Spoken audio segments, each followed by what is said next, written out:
GPS కి ధీటుగా భారత్ కు సొంత నావిగేషన్ వ్యవస్థను అందుబాటులోకి తెచ్చే దిశగా ఇస్రో మరో ముందడుగు వేసింది. Indian regional navigational satellite system IRNSS ఏర్పాటులో భాగంగా 5వ ఉపగ్రహాన్ని విజయవంతంగా ప్రయోగించింది. శ్రీహరికోటలోని సతీష్ ధావన్ అంతరిక్ష పరిశోధన కేంద్రం నుంచి PSLV C-31 వాహక నౌక 1Eని ఉపగ్రహాన్ని మోసుకెళ్లింది. మిగిలిన 2 ఉపగ్రహాల్ని మార్చి నాటికి ప్రయోగించి దేశీయ నావిగేషన్ వ్యవస్థను పూర్తి స్థాయిలో అందుబాటులోకి తీసుకురావాలని ఇస్రో లక్ష్యంగా పెట్టుకుంది.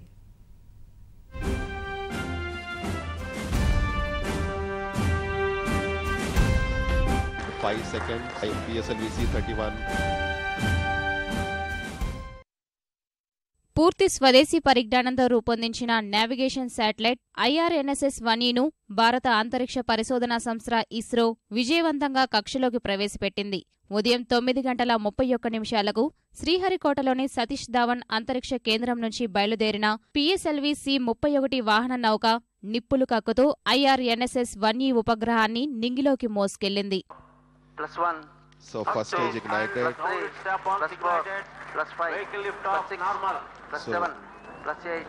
First stage along with full solid strap-ons has been ignited. The lift off is normal. Lift off is normal. PSLV C-31 ప్రయోగం 4 దశల్లో సాగగా 19:20 తర్వాత IRNSS 1E ఉపగ్రహం కక్షలోకి ప్రవేశించింది.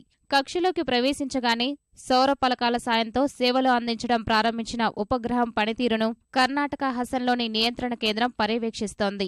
IRNSS 1E ఉపగ్రహ ప్రయోగం విజయవంతం ఇస్రో శాస్త్రవేత్తల్లో కొత్త ఉత్సాహం నింపింది. IRNSSకు సంబంధించిన 2 ఉపగ్రహాల్ని సాధ్యమైనంత త్వరగా కక్షలోకి ప్రవేశపెట్టడం సహా భారీ ఉపగ్రహాల్ని మోసుకెళ్లగల GSLV Mark 3 ప్రయోగాన్ని ఈ ఏడాది పూర్తి చేయాలని లక్ష్యంగా పెట్టుకున్నట్లు ఇస్రో అధికారులు తెలిపారు. Today, with this new year, we are starting the Indian Regional Navigation Satellite's 5th launch. And with this satellite in place, within our country, we will be able to get 24/7 a good positional accuracy. And let me take this opportunity to congratulate the entire ISRO team for the wonderful work they have done. We have a long way to go. We have 2 more satellites in this constellation, which we intend to complete in the next couple of months. ప్రస్తుతం navigation సేవల కోసం అమెరికాకు చెందిన GPS పైనే ఎక్కువ ఆధారపడుతుండగా భారత్కు సొంత వ్యవస్థను ఏర్పాటు చేయాలని ఇస్రో సంకల్పించింది. ఇందులో భాగంగా Indian regional navigation satellite system IRNSS ఉపగ్రహాలను వరుసగా కక్షలోకి ప్రవేశపెడుతోంది. మొత్తం 7 ఉపగ్రహాలతో పనిచేసే ఈ వ్యవస్థ కోసం గతేడాది మార్చి నాటికి 4ని కక్షలోకి ప్రవేశపెట్టారు. అదే ఉత్సాహాన్ని కొనసాగిస్తూ నేడు మరో ఉపగ్రహాన్ని కక్షలోకి ప్రవేశపెట్టారు. గతంలో ప్రయోగించిన 4 ఉపగ్రహాల్ని పోలి ఉండే IRNSS 1E 1425 కిలోల బరువుతో 2 పేలోడ్లు కలిగి ఉంటుంది. వీటిలో ఒకటైన నావిగేషన్ పేలోడ్ L5S బ్యాండ్లలో పనిచేస్తూ దేశంలో ఏదైనా ప్రాంతానికి సంబంధించిన సమాచారాన్ని వినియోగదారులకు చేరవేస్తోంది. C బ్యాండ్ ట్రాన్స్పాండర్ని కలిగి ఉండే రేంజింగ్ పేలోడ్ ఉపగ్రహ పరిధిని ఖచ్చితంగా గుర్తించడంలో ఉపకరిస్తుంది. 1E ఉపగ్రహం 12 ఏళ్ల పాటు అంతరిక్షంలో చక్కర్లు కొడుతూ సేవలు అందించనుంది.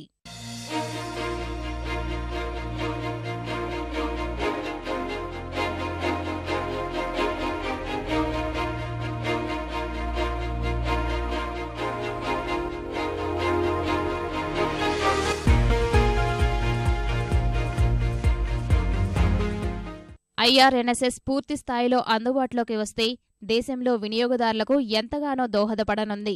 భూమి నుంచి 1500 కిలోమీటర్ల వరకు విస్తరించి ఉన్న ప్రాంతంలో ఖచ్చితమైన సమాచారాన్ని పొందేందుకు వీలుంటుంది. విపత్తు నిర్వహణ, వాహనాల ట్రాకింగ్, నౌకల గమనాన్ని IRNSS ద్వారా కనుగొనేందుకు అవకాశముంటుంది.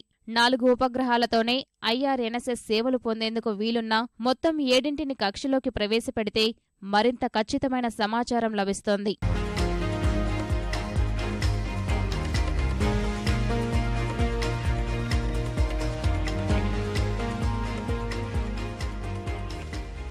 IRNSS 1E ప్రయోగం విజయవంతంపై ప్రధాని నరేంద్ర మోదీ హర్షం వ్యక్తం చేశారు.